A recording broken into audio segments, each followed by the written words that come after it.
সার্জিস আলম তোকে বলি, এটা বঙ্গবন্ধুর বাংলাদেশ, এটা আমার জননেত্রী শেখ হাসিনার বাংলাদেশ। তুই বলেছিস কি নির্বাচনের নাম যেন কেউ মুখে না নেয় শেখ হাসিনার বিচার না করা পর্যন্ত। আমি এটা বলবো নির্বাচনের নাম যেন কেউ মুখে না নেয়, তোদের বিচার করা, তোদের বিচার আগে হবে, তারপরে নির্বাচন হবে।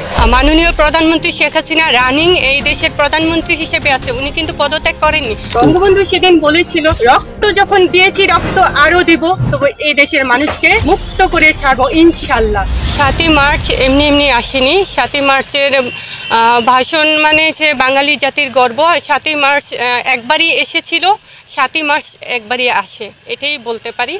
আর 7ই মার্চের ভাষণ না হলে আমরা বাংলাদেশ পেতাম না। বঙ্গবন্ধু 7ই মার্চের ভাষণ দিয়েছিল বলেই আমরা আজকে স্বাধীন বাংলাদেশ পেয়েছি। যারা বঙ্গবন্ধুকে বলতে চায়, বঙ্গবন্ধুর অবদানকে মিথ্যা বলে প্রমাণ করে, যারা স্বীকার করে না বঙ্গবন্ধুর অবদান, তারা আসলে এই বাঙালি জাতি না, বাংলাদেশের মানুষ না, তারা আসলে পাকিস্তানের বংশধর। মাননীয় প্রধানমন্ত্রী শেখ হাসিনা রানিং এই দেশের প্রধানমন্ত্রী হিসেবে আছে, উনি কিন্তু পদত্যাগ করেননি। তাহলে নির্বাচন উনি নির্বাচন দিবে, তাহলে নির্বাচন হবে। আর নির্বাচন আসতে পারে কি না আওয়ামী লীগ, সেটা বললে ভুল হবে। এটা আমি আপনাদেরকে বলতে চাই, এটা জননেত্রী শেখ হাসিনার বাংলাদেশ। ওনার বাংলাদেশে উনি কখন নির্বাচন দিবে আর কখন দিবে না, এটা একান্তই ওনার ব্যাপার। মাননীয় প্রধানমন্ত্রী এখনও এই বাংলাদেশের প্রধানমন্ত্রী হিসেবে আছেন, উনি পদত্যাগ করেননি। এটা বহুবার বলেছি, হাজারবার বলেছি, এবং সারা বাংলার মানুষ জানে, পুরো বিশ্বের মানুষ জানে যে উনি রানিং প্রধানমন্ত্রী হিসেবেই আছেন, উনি পদত্যাগ করেননি। আর এটা বঙ্গবন্ধুর বাংলাদেশ, এটা আমার জননেত্রী শেখ হাসিনার বাংলাদেশ। কিশোর গ্যাং আছে না, এটা হচ্ছে কিশোর গ্যাং।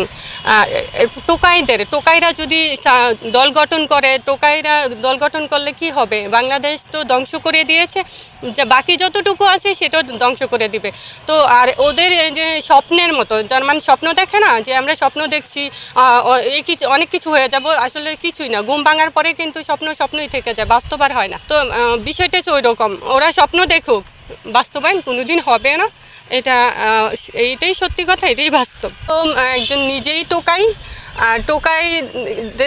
টোকাইয়ের উপরে আরেক টোকাই মানে হামলা করে, ভালো মানুষ হামলা করে না। কারণ ভালো মানুষ টোকাইকে কি করে, মানে দূরে থাকে।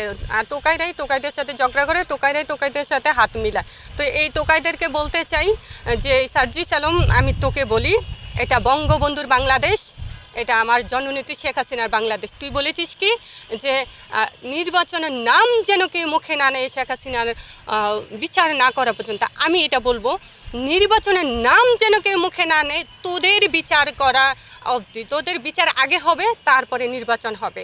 এটা হলো আমার কথা, বাংলাদেশের মানুষের কথা, পুরো বিশ্বের কথা।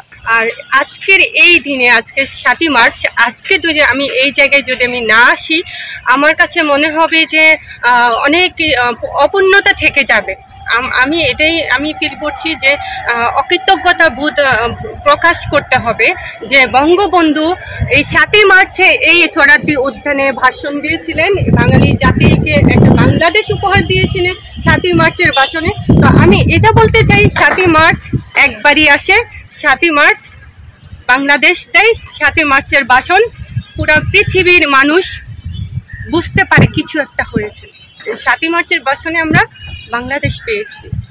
বঙ্গবন্ধুর আসলে আমার এত স্পর্ধা হয় না যে ওনার কথা আমি ওনার মতো করে বলতে পারবো, তবে আমি একটু চেষ্টা করছি। বঙ্গবন্ধু সেদিন বলেছিল রক্ত যখন দিয়েছি রক্ত আরও দিব, তবে এই দেশের মানুষকে মুক্ত করে ছাড়বো ইনশাল্লাহ। এবারে সংগ্রাম স্বাধীনতার সংগ্রাম, এবারে সংগ্রাম মুক্তির সংগ্রাম। 7ই মার্চ আজকে যদি আমি এই জায়গায় যদি আমি না আসি, আমার কাছে মনে হবে যে অনেক অপূর্ণতা থেকে যাবে।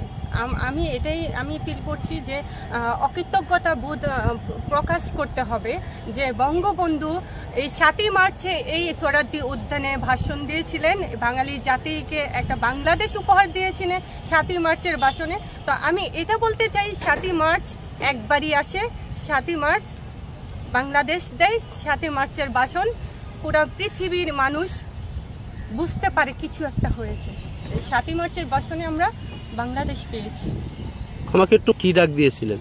বঙ্গবন্ধুর আসলে আমার এত স্পর্ধা হয় না যে ওনার কথা আমি ওনার মতো করে বলতে পারবো, তবে আমি একটু চেষ্টা করছি। বঙ্গবন্ধু সেদিন বলেছিল রক্ত যখন দিয়েছি রক্ত আরও দিব, তবে এই দেশের মানুষকে মুক্ত করে ছাড়বো ইনশাল্লাহ। এবারে সংগ্রাম স্বাধীনতার সংগ্রাম, এবারে সংগ্রাম মুক্তির সংগ্রাম। না আমি তো একটু করতে যাচ্ছে, আমার বঙ্গবন্ধুকে ভুলে গেলে তো বাংলাদেশের নামই ভুলে যাবে, বাংলাদেশই ভুলে যাবে। বাংলাদেশ বলে যে আমরা যে বাংলাদেশে বাস করছি সেটাই তো হবে না। এটা বঙ্গবন্ধুর নাম কিভাবে ভুলে যাবে মানুষ? আমি আসলে আমার মাথা কাজ করছে না এই প্রশ্নটা ভাইয়া আপনি আমাকে করছেন যে বঙ্গবন্ধুকে ভুলে যাবে। বঙ্গবন্ধুকে ভুলার না, বঙ্গবন্ধু তো বঙ্গবন্ধুই, বঙ্গবন্ধু মানে বাংলাদেশ। বাংলাদেশ তো আমরা বলতে পারি না, এটা আমাদের দেশ, এটা আমার সোনার বাংলাদেশে আমরা থাকবো, আমরা ছিলাম, এটাই। এই যে টাকা চেঞ্জ করে দেওয়া হবে সামনে ঈদে, তারপরে অনেক কিছু বঙ্গবন্ধু শেষ করে দেওয়া হয়েছে, বঙ্গবন্ধু স্বপ্নের বাড়িও শেষ করে দিয়েছে। স্বপ্নে বঙ্গবন্ধু মানে 32 নাম্বার ভেঙেছে, কিন্তু মানুষের 18 কোটি মানুষের মনে যে বঙ্গবন্ধুর জায়গা আছে সেটা কিন্তু ভাঙতে পারেনি। বলে একটা কথা আছে না, হাত বাঁধবে পা বাঁধবে মন তো বাঁধতে পারবে না।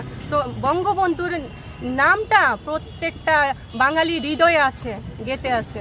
এটা কখনো ভুলান না, কখনো কেউ বলতে পারবে না। এটাই বাস্তব, এটাই সত্যি কথা। আচ্ছা, আমরা শুনতে পাই এটা শেখ হাসিনার বাংলাদেশ, এটা আমার, এটা বঙ্গবন্ধুর বাংলাদেশ মানে এটা জননেত্রী শেখ হাসিনার বাংলাদেশ।